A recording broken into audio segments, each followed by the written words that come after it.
Right people, so we are back on with another video, Dan.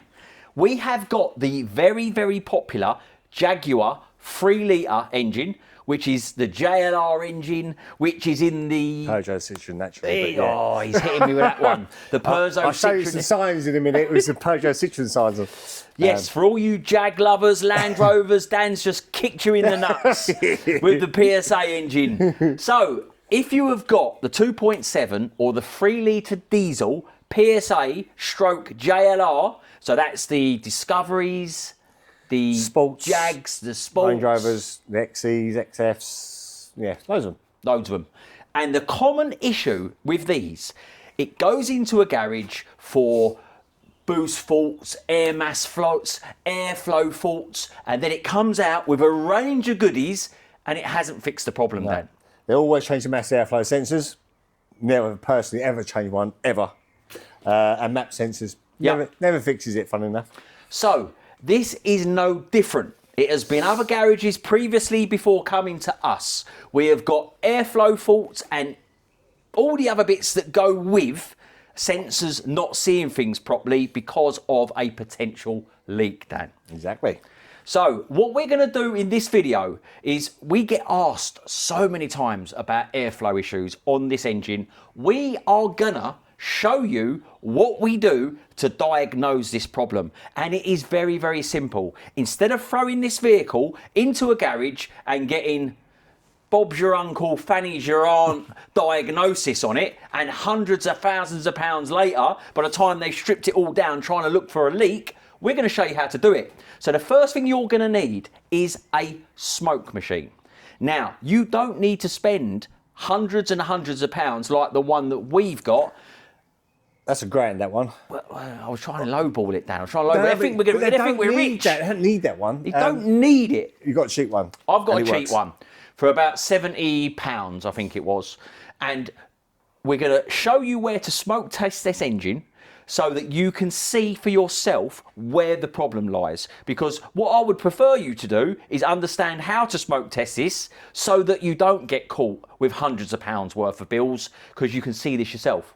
So, first thing we're going to do, guys, you can see that what this engine is. This is the 3-litre.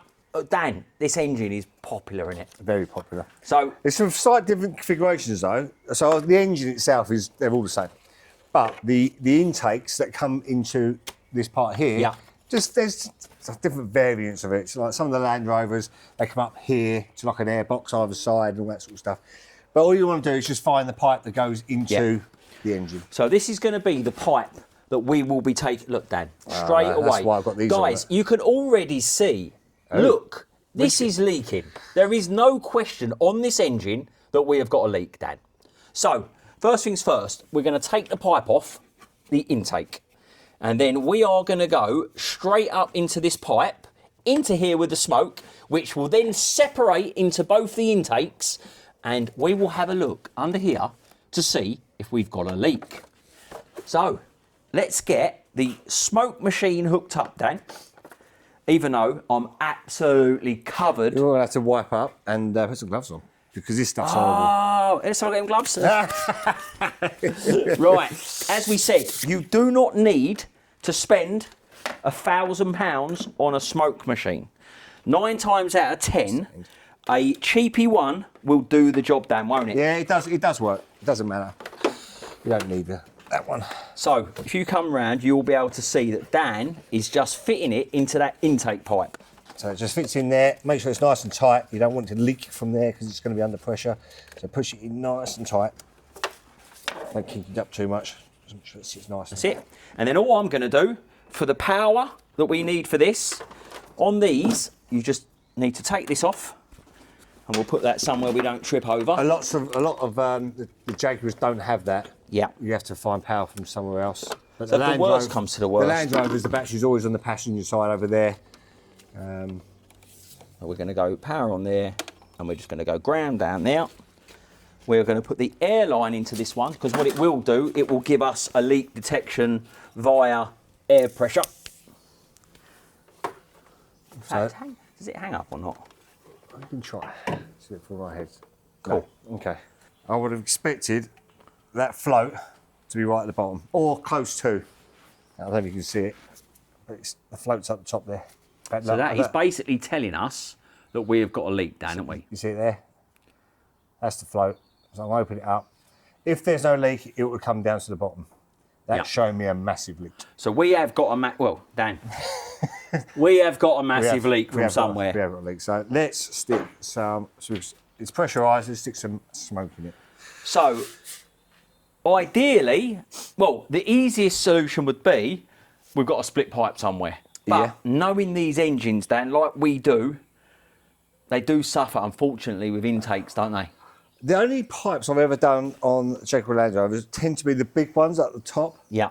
On the Land Rovers. They look only short bits of pipe and they split. Done quite a lot of those.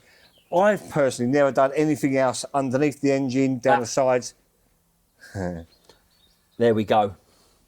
Well, that didn't take very long, did it, Dan? No. Right. Well, this is the first. Oh, we've got a broken pipe as well. To be fair, the giveaway is the black.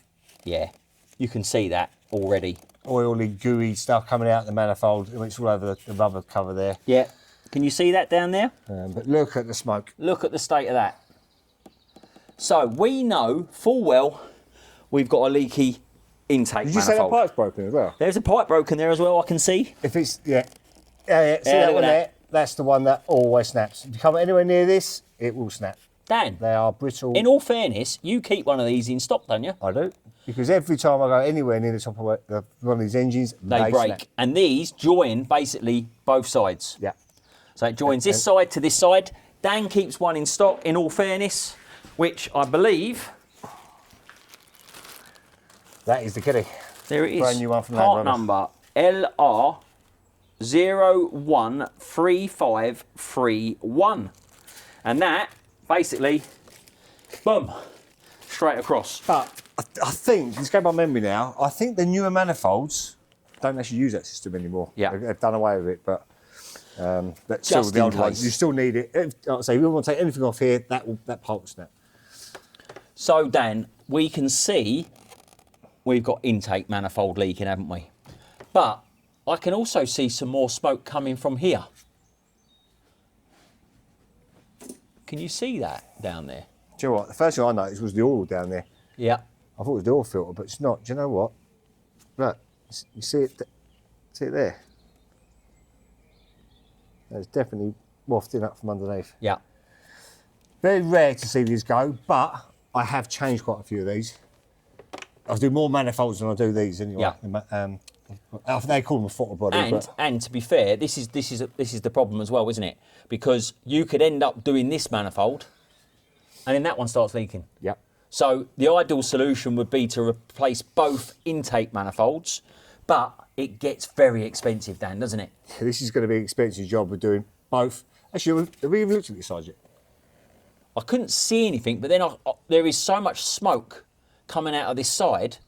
I don't see any smoke from that side. Let me come around this side a little bit. If it looks oily, Dan, you wouldn't risk it, would you? No, because it's got to be the start of it, isn't it? I mean, looking in there, looking between the rubber and that manifold, that is oily. Yeah. There's nowhere oil can get there without it being split on the cover. So, although I reckon if we sealed up this side and just pressurised this side, it'll probably start leaking. It's obviously coming out there because it's bigger. And you can definitely see it from underneath there. It's definitely cracked on this housing. So, in your opinion, Dan, you're probably going to be looking at both intakes, is what we would recommend. Yep. And then we potentially got... And definitely this. I mean, I can see it pouring out the bottom of it. Yeah. And this is from there, and then these two... Y come both into here, and it's not leaking from around these seals, it's coming from this main body. So now, Land Rover or aftermarket? I've only in fact I will only fit Land Rover ones. Okay. Same with this part? I've never seen them aftermarket anywhere anyway. I don't think that was that expensive. I can't remember now. It's been a while. Well, there we have it. To smoke test this engine, it is very, very simple. This pipe here was literally a 7mm Jubilee clip Smoke machine, 70 quid. The cheapy one that I've got will do the job.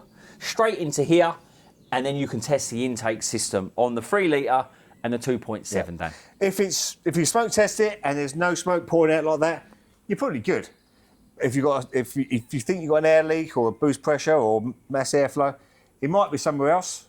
So you'd have to go back to the start and do different parts of the engine, intercoolers, etc. But this by far is the most common. Yeah.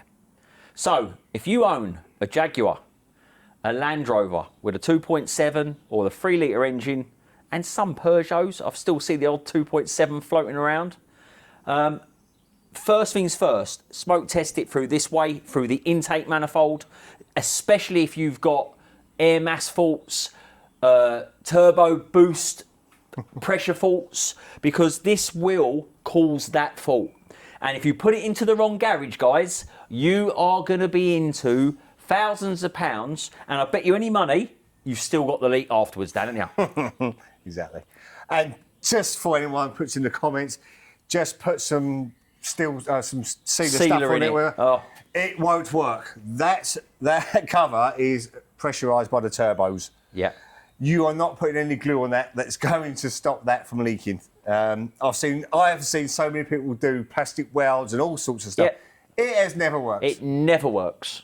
And the amount of work to bodge it, you might as well do it properly, people. And I know it's not nice, and I know it's not a nice job to do. It's not a quick job to do. It's not a quick job to do. But if you do it properly... If everything goes right, and there's no stuck bolts or stuck injectors or all that sort of stuff, I think it's about 12 hours to do these two covers. It is not a quick or easy job. It's not. So, guys, we keep getting asked the same question. We get these vehicles in almost every day. This is how you diagnose your JLR 2.7 or 3 litre, and you will get the answer that you are looking for. As always, guys, we have got over 300 videos helping people diagnose, fix, repair. So, all we ask for you guys in return is that you like the video, hype the video. If it's good enough and it's saved you money, hype the video, and we will see you on the next video, Dan. Maybe replacing. Maybe. But let's see what the customer says. We'll see you on the next one, guys.